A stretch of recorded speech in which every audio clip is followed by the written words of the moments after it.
Masih banyak contoh lain bisa kita sebut untuk membuktikan bahwa perintah Yesus masih bisa dipraktekkan. Tetapi pada hari ini 27 orang akan menerima karunia Roh Kudus, roh cinta kasih.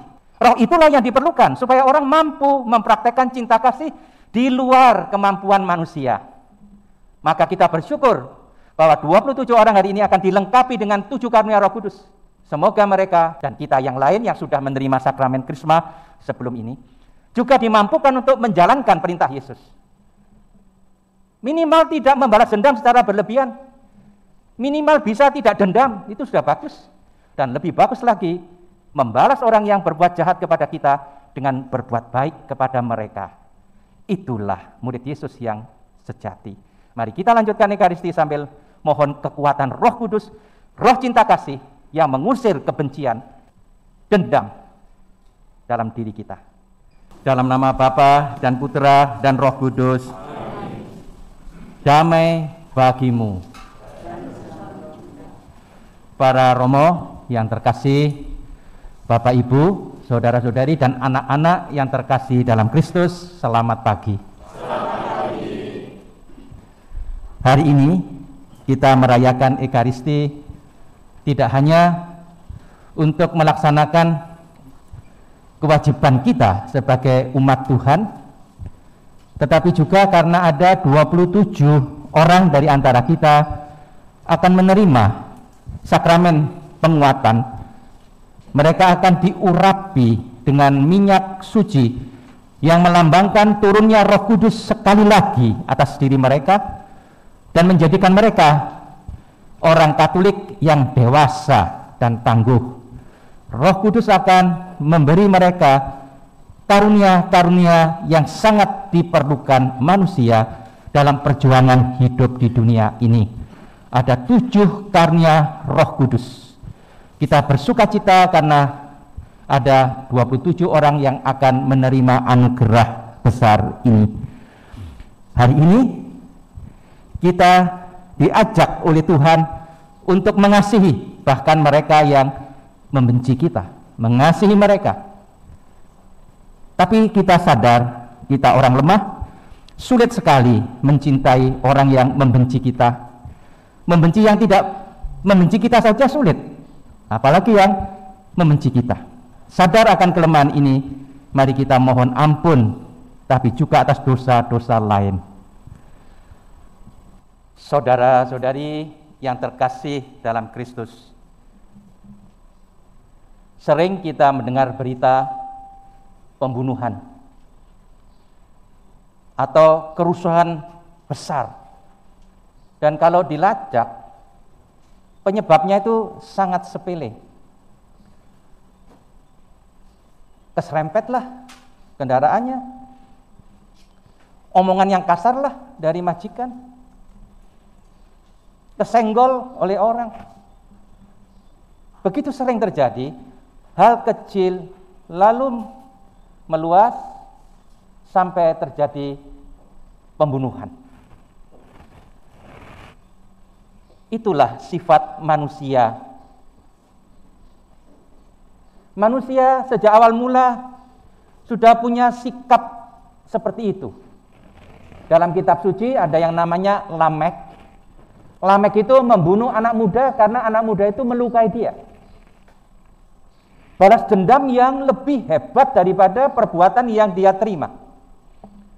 Dan sering orang mengancam, awas, kamu berani melakukan ini kepada saya, rasakan akibatnya.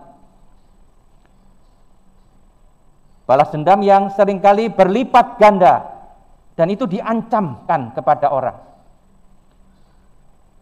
Itu manusia duniawi. Hari ini kita mendengar ajaran Yesus yang luar biasa luhur, tetapi juga sulit untuk dipraktekkan. Karena apa yang diajarkan Yesus dalam Injil hari ini bertentangan dengan naluri manusia seperti yang saya katakan tadi. Para saudara yang terkasih, sampai 2 kali Yesus mengatakan, kasihilah musuhmu dan berbuatlah baik kepada orang yang membenci kamu.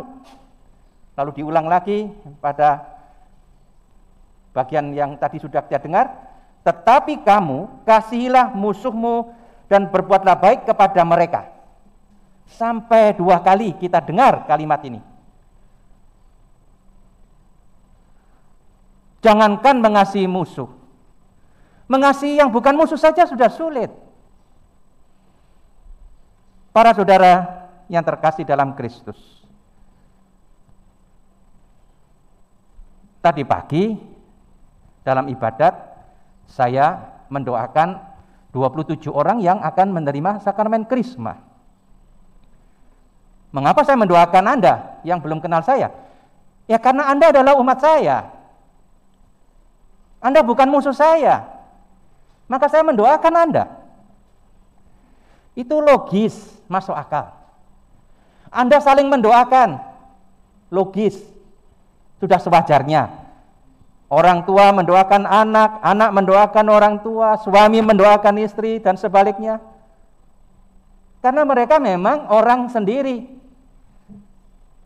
Karena mereka memang saling mencintai. Tidak sulit mendoakan orang yang kita cintai. Nggak usah diminta kita mendoakan mereka. Tapi saya mau tanya, tidak usah mengangkat tangan, tidak usah.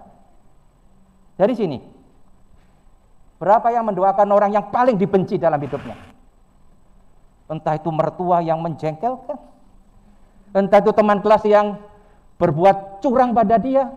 Saya ingin tanya, berapa dari antara kita yang mendoakan orang yang berbuat jahat kepada kita, yang benci kepada kita? Saya pun kalau mendoakan orang-orang yang membenci saya, yang berbuat salah, jahat kepada saya, kadang butuh perjuangan. Seandainya tidak ingat akan firman Yesus pada hari ini. Berbuat baik kepada mereka yang membenci kamu. Sulitnya luar biasa. Ditampar pipi yang satu, kalau kita tinju balasannya. Dia memukul kita 1 kali, kita kalau bisa memukul berkali-kali. Tapi Yesus mengatakan, bila orang menampar pipimu yang satu, berikan juga pipimu yang lain. Sulitnya perintah Yesus ini.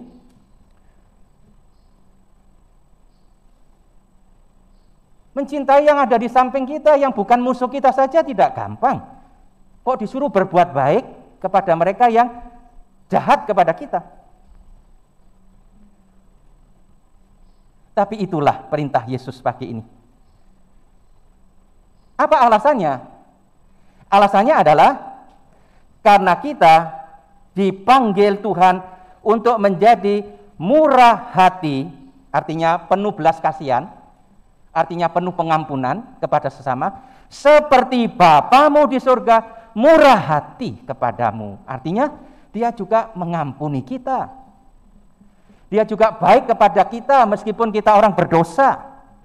Dia memberikan matahari bagi orang baik dan orang jahat, menurunkan hujan bagi yang baik dan yang jahat.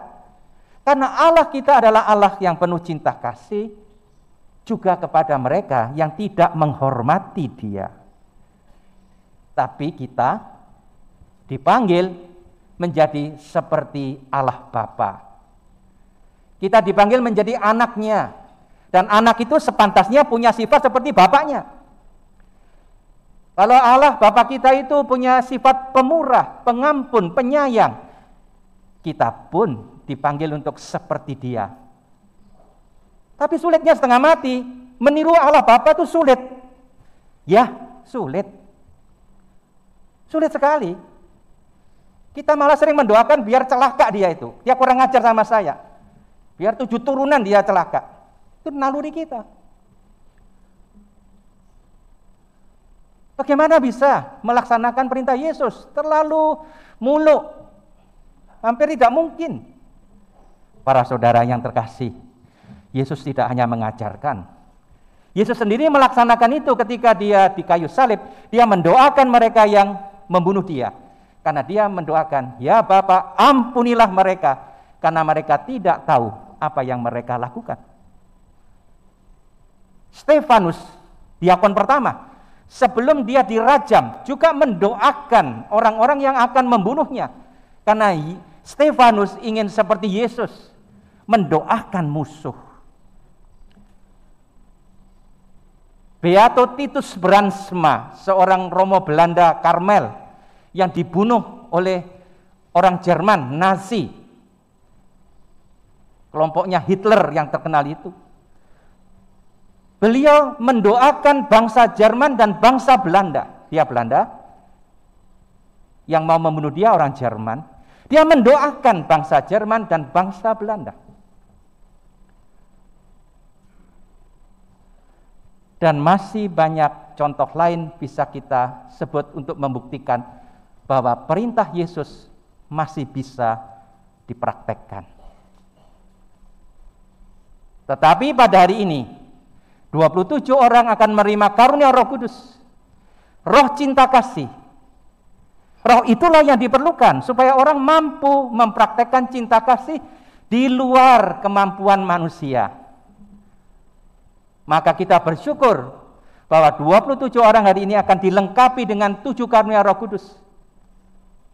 Semoga mereka dan kita yang lain yang sudah menerima sakramen Krisma sebelum ini juga dimampukan untuk menjalankan perintah Yesus. Minimal tidak membalas dendam secara berlebihan. Minimal bisa tidak dendam, itu sudah bagus. Dan lebih bagus lagi, membalas orang yang berbuat jahat kepada kita dengan berbuat baik kepada mereka. Itulah murid Yesus yang sejati. Mari kita lanjutkan Ekaristi sambil mohon kekuatan Roh Kudus, roh cinta kasih yang mengusir kebencian, dendam dalam diri kita.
kepada semua yang hari ini menerima sakramen Krisma, saya mengucapkan selamat juga untuk paroki Hati Tersuci Santa Perawan Maria ini. Mari kita mohon berkat Tuhan. Tuhan bersamamu. Semoga Allah Bapa yang Maha Kuasa memberkati saudara sekalian. Ia telah melahirkan saudara kembali dari air dan Roh Kudus dan mengangkat saudara menjadi anaknya. Semoga Ia memelihara saudara dalam cinta kasih-Nya. Semoga Allah Putra memberkati saudara sekalian. Ia berjanji bahwa roh kebenaran akan menyertai gereja-Nya.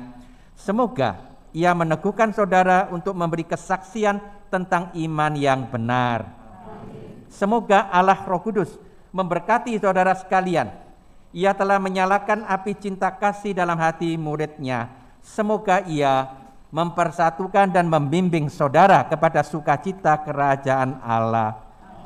Semoga saudara sekalian diberkati oleh Allah yang Maha Kuasa, Bapa dan Putra dan Roh Kudus. Saudara-saudari, pergilah, misa sudah selesai.